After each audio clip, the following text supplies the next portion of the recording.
Good afternoon. इस video में आपको बिजनेस फाइनेंस का टॉपिक स्टार्ट करवाऊंगी जो लीज फाइनेंसिंग से रिलेटेड है।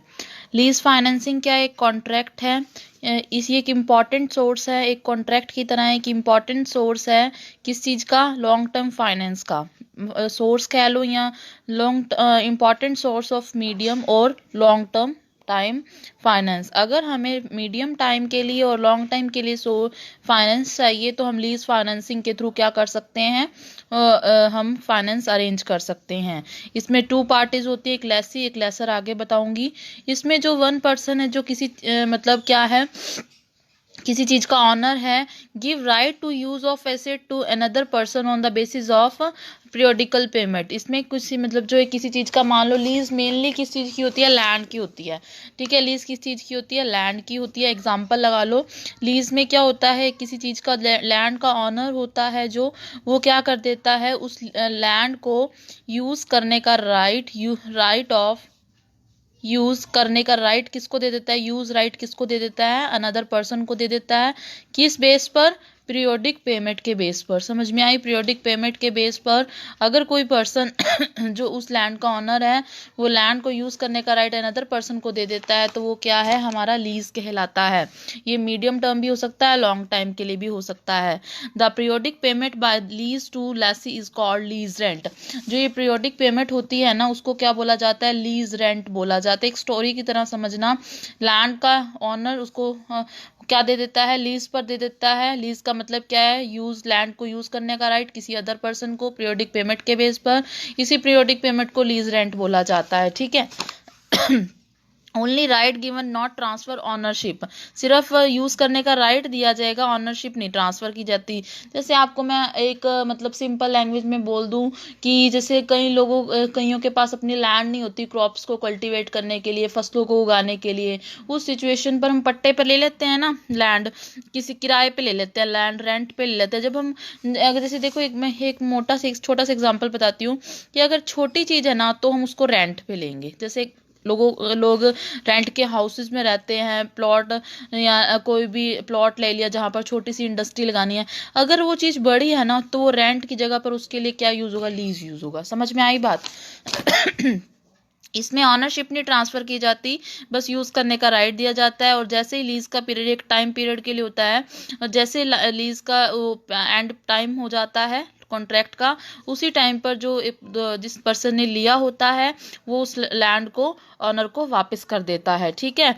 इसमें क्या है, 2 टाइप का हो सकता है, या तो हम जब टाइम पीरियड खत्म हो जाए तो हम उस चीज को परचेज कर लें या वापस कर दें, या उस एग्रीमेंट को रिन्यू करवा लें। मान लो कोई जो ये कॉन्ट्रैक्ट था, तो जो कॉन्ट्रैक्ट था 2 पर्सन के बीच हुआ है, ऑनर के बीच में और जो हमारा रिसीवर के बीच में। दो कॉन्ट्रैक्ट 6 मंथ के लिए हुआ है, तो 6 मंथ के बाद या तो रिसीवर को ये लैंड ऑनर को वापस करनी पड़ेगी, या वो उसको रिन्यू करवा दे, या उसी लैंड को परचेज कर ले। ये ठीक है, उसके पास ये ऑप्शन होते हैं। समझ में आया। इसमें देखो 2 पार्टीज हैं, एक लेसर एक लेसी। ध्यान से सुनना, लेसर होता है ऑनर, ऑनर को लेसर बोला जाता है, और रिसीवर को कौन, जो रेंट पे लेता है उसको लेसी बोला जाता है। समझ में आया। इसके बाद देखो इसमें मेरी एक कॉपी में ना देखती हूँ, हाँ देखो इसमें भी ये लिखा हुआ है दूसरी कॉपी में मेरी, कि lease financing is the one of the important source of medium and long term sources of finance. वही बात है, in which 1 person give the right to use of assets another person against periodic payment. ये बता दिया। The owner of assets उसको lessor बोला जाता है, और यूजर को क्या बोला जाता है, लेसी बोला जाता है। Is that clear. अब आता है कि एडवांटेज क्या है लेसर को, लेसर कौन है, ऑनर। यहाँ लेसर कौन है, ऑनर है। ऑनर को क्या एडवांटेज है, economic growth during the period of depression. मान लो डिप्रेशन मंदी आ गई, उस टाइम में हमारी लैंड की इतनी ज़्यादा प्राइस नहीं हुआ, उस सिचुएशन में रेंट पर देना ही अच्छा होता है। इकोनॉमी की मतलब हमारे पास पैसा भी रहेगा और लैंड के मालिक भी हम रहेंगे। Tax benefit in the way of depreciation.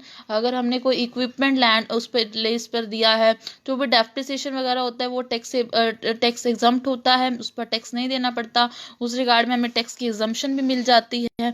इसके अलावा एडवांटेज टू लेसी क्या है, use of capital goods by paying small amount, ठीक है, स्मॉल अमाउंट, अगर हम छोटा सा अमाउंट पे कर दें और हम बड़ी सारी चीज लैंड यूज कर देते हैं, वैसे लैंड की अगर हम कॉस्ट देखें तो उस लैंड की कॉस्ट बहुत ज्यादा होती है, बट हमें छोटे से रेंट के ऊपर वो यूज करने के लिए मिल जाती है।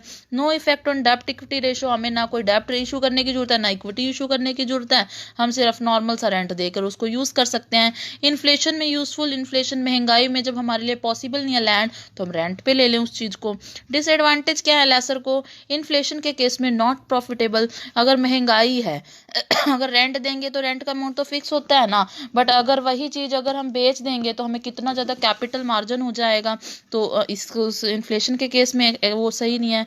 डबल टैक्सेशन होता है, सेल टैक्स चार्ज ट्विंस, इसमें क्या होता है, एक तो परचेजिंग के टाइम में हमारा करो, एक तो परचेजिंग के टाइम में टैक्स पे करो, एक लीजिंग के टाइम में टैक्स पे करो। सिर्फ डेप्रिसिएशन के रिगार्ड में यहाँ पे लिखे ना, डेप्रिसिएशन के रिगार्ड में टैक्स बेनिफिट मिलेगा ना, इनका पर तो हमें टैक्स देना पड़ेगा। तो एक तो परचेजिंग के टाइम पर दो, लीजिंग के टाइम पर दो, हमारे को तो बहुत खर्चा करना पड़ेगा ऑनर को।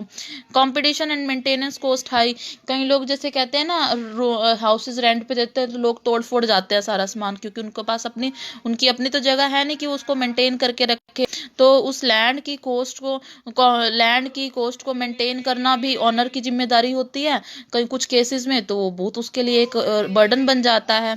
नेक्स्ट है डिसएडवांटेज टू लेसी, लेसी को क्या डिसएडवांटेज है, compulsion of lease rent, lease rent को ऊपर देना ही पड़ता है, चाहे उसको प्रॉफिट हो या नहीं हो, बट लीज रेंट उसको पे करना ही पड़ेगा, ठीक है। अंडर स्टेटमेंट ऑफ एसेट, क्योंकि वो बैलेंस शीट में शो नहीं कर सकता, क्या होता है कि उसको कोई भी टैक्स रिगार्ड में बेनिफिट नहीं मिलता, क्योंकि उसको एक सिर्फ लीज दिखाना होता है उसने। कई बार क्या होता है कि हम कोई चीज़ ना रेंट पे ले लेते हैं, हम उसकी पूरी कॉस्ट भी पे कर देते हैं, फिर भी हम उसकी ओनरशिप नहीं हमारे को मिलती, क्योंकि वो मैंने रेंट पे ले रखी है, तो हमें कोई भी बेनिफिट नहीं है, क्योंकि वो एक तरह से रेंट की इक्वल है। कॉस्टली, कई बार लैंड के रेंट इतना ज़्यादा होता है कि वो हमारा पे करना हमारे से पॉसिबल नहीं हो पाता, ठीक है। ये समझ में आया, सिर्फ तुमने एक बार नज़र देखना है कि इसमें यही है, ताकि कोई पेपर में ऑब्जेक्टिव टाइप क्वेश्चन आ जाए तो तुम उसको आसानी से सॉल्व कर